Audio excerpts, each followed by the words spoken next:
¡Chavales! Las innovaciones al canal no se detienen. En esta ocasión decidí añadir dos canciones nuevas para el outro. Una es esta.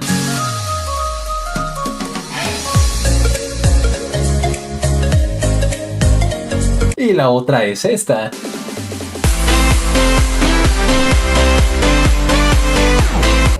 Sugo Stars.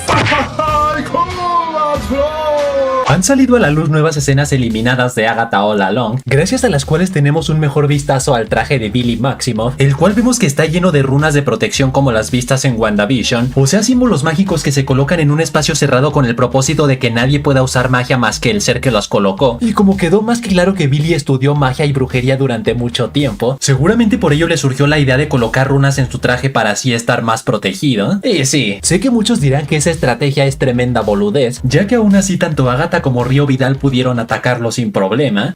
Para empezar, Agatha nunca lo atacó, sino Billy le regaló voluntariamente un fragmento de su magia. Y segundo, dudo que las runas de protección tengan efecto contra una de las entidades cósmicas más poderosas, o sea, la muerte. Pero lo que sí es una boludez es si las runas deben colocarse en un espacio cerrado, para que dentro de ese espacio cerrado nadie pueda invocar magia más que tú. Pues colocar runas en tu propio traje en teoría no serviría de nada, ya que solo impedirías que alguien dentro de ti mismo invoque magia. Y a menos de que estemos hablando de mi tío, nadie tendría por qué estar dentro de mí. Amigos del trabajo, estuviste adentro de mí. Así que lo más probable es que en el UCM estas runas tengan mucho más funciones que las mencionadas por Agatha Harkness, como ser una especie de escudo mágico que bloquea ataques a lo protego de Harry Potter, o impedir que tu mente y cuerpo sean controlados y poseídos por seres mágicos, o volverse indetectable ante otros brujos similar al hechizo de sigilo de Lilia Calderú. Así que espero que en la serie donde Billy y Agatha irán en búsqueda de Tommy Maximoff, especifiquen la razón de por qué el marrano tiene runas en su traje. Ay, pues sucedió, güey. El preestreno de Moana 2 la está rompiendo durísimo, ya que considerando únicamente las funciones del preestreno del martes 16 de noviembre en Estados Unidos, recaudó nada más y nada menos que 13.8 millones de dólares, superando los preestrenos animados de Disney como Frozen 2, Toy Story 4 e incluso Intensamente 2, y quedando solamente por debajo de Los Increíbles 2, por lo cual expertos en taquilla aseguran que esta película podría generar 200 millones de dólares en taquilla en su primer fin de semana de estreno, o sea 50 millones más que su presupuesto, por lo que solo tendría que generar un poco más para empezar a generar ganancias, y eso sin considerar que este fin de semana es Acción de Gracias en Estados Unidos, por lo que estará plagado de ofertas, no habrá escuela ni trabajo, y es de los fines de semana más peleados por los estudios para estrenar sus películas, por lo que en todo lo que va de 2024, que ya está a nada de terminar, Disney no ha tenido ni un solo fracaso en taquilla incluyendo sus franquicias, y todo indica que el live action de Mufasa no será la excepción, sino de momento todas han sido rentables y varias de ellas consideradas un éxito. Así que ¿qué tal les irá en 2025 con películas como el live action de Blancanieves? Veremos qué sucede. Estoy un poco nervioso. Sony Pictures ha lanzado un nuevo avance de Kraven el Cazador, lo cual confirma la teoría de los fans con ojo de halcón que defendieron esta película desde el primer tráiler, ya que en su momento muchos la criticaron porque Kraven obtendría sus poderes de un león radioactivo, que si lo picó un león y quién sabe qué tanta tarugada más, pero en este nuevo avance vemos más que claro que obtendrá sus poderes de una poción al igual que en los cómics, lo cual cuadra a la perfección con los fans que vieron a Calypso en la escena del león desde el primer tráiler, minita la cual en los cómics es una sacerdotista psicópata que ama ver a Kraven destripando a sus adversarios, pero todo indica que en el Sonyverso será más una amante de los animales que una villana. Por ello es que le salvará la vida al galán, pero con la condición de tirar abajo el negocio de cacería ilegal de animales de su papá, poción la cual parece estar hecha con el ADN de varios animales, lo cual explica por qué Kraven puede conectarse telepáticamente con ellos, como ver a través de sus ojos y hacer que obedezcan sus órdenes. El vengador más fuerte. Acceso denegado. Pero hablando de Kraven el Cazador, el director JC Chandor ha hecho un llamado al público, diciendo que entiende a la perfección que haya muchos fans molestos por lo que ha hecho Sony con su universo arácnido, pero que su película es diferente y por ello nos pide ir al cine con la mente borrada, ya que se esforzó demasiado en aislarla de Venom, Morbius y Madame Web. Pero ojo, personalmente no considero muy buena estrategia criticar otras películas para engrandecer la suya. Está cayendo en lo mismo que directores como Martin Scorsese, quien en vez de aprovechar las giras promocionales de sus películas para promocionar precisamente sus películas, prefiere hablar mal de Marvel, ya que ya se dio cuenta que esa es mucho mejor estrategia de marketing. Pero sea como sea, yo sí iré a verla, así que es hora de cravenear. Drake,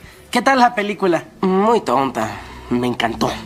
ahora sí, la noticia estelar. El lanzamiento del Blu-ray de la temporada 2 de Loki trajo consigo una nueva escena eliminada, en la cual el dios de las mentiras le confiesa a Mobius que hay una lista enorme de personajes que lo odian, entre los cuales están Nick Fury, el científico Erik Selvig, su abuelo Bor, o sea el papá de Odín, el rey de los gigantes de hielo Luffy, Jane Foster, Darcy Lewis, Maria Hill, Heimdall, los 3 guerreros asgardianos, y por último mencionó 4 nombres interesantes. El primero es Hércules, o sea el dios griego hijo de Zeus ya visto en la escena postcréditos de Thor Love and Thunder, mamey el cual en los cómics no ha interactuado muchas veces que digamos con Loki a diferencia del Tortas, pero en las pocas que lo han hecho Loki tomó forma de Wanda para ayudar a crear a los Mighty Avengers, ya que quería tener a su propio equipo de Vengadores para enfrentar a los Dark Avengers de Norman Osborn. No pueden hacerme esto a mí. Luego el segundo nombre interesante es Amora, también conocida como Enchantress, belleza la cual en los cómics es una asgardiana que ha reencarnado muchas veces tras el Ragnarok, siendo una de sus muertes a manos del ejército de Loki razón por la cual lo odia tanto, pero también ha interactuado más veces con el Loquillo, como cuando este se dio sus besos con su hermana menor Lorelei, o como cuando Loki le recomendó a Magneto reclutarla para ayudar a los mutantes a combatir a los Centinelas. Luego el tercer nombre es Skrull,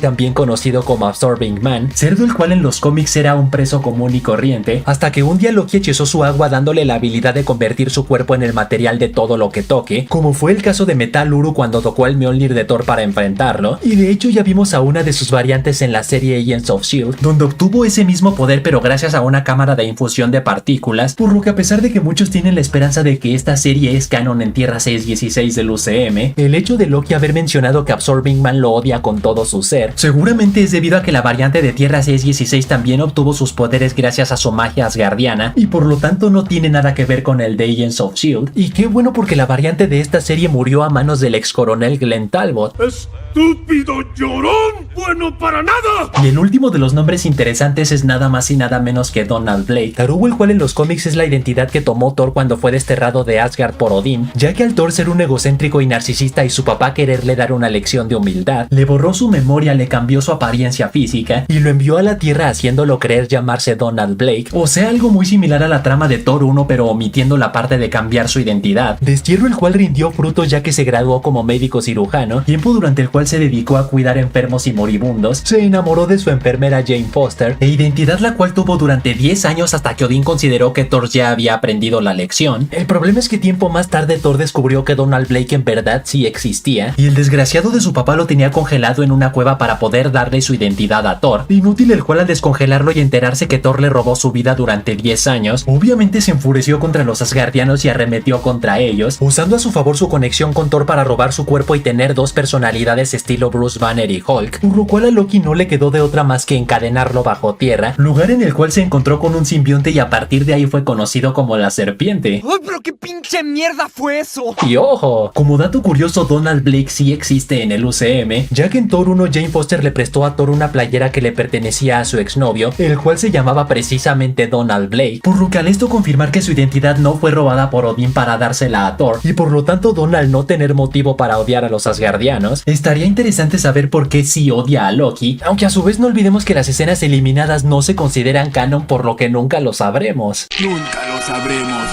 Así que hasta ahí, chavales, hasta ahí. Tú pon en los comentarios a cuál de estos 4 personajes te gustaría ver en el UCM, y recuerden que pueden seguirme en Facebook donde publico noticias, momazos y todos mis videos. Y saludos para David Du3, Jorge Animación, Manuel Salinas, Olivo, Ganosaulo, Ángel Rebelde, Arcadi Manuel que dice: Killer, ¿te gustan las chicas o las grandes? No vuelvas a abrir ese hociquito intolerante. Y Daniel GJ que dice: Killer, al ver que llegué 2 días tarde al video donde me saludó. ¿Dónde está tu honor, basura? Eres una completa vergüenza. Así que ya saben, manténganse fuertes, sueñen en grande, rápala duro. Y nos vemos a la próxima. Suscríbete y dale a like si quieres. Suscríbete y dale a like si quieres. No ni. No ni.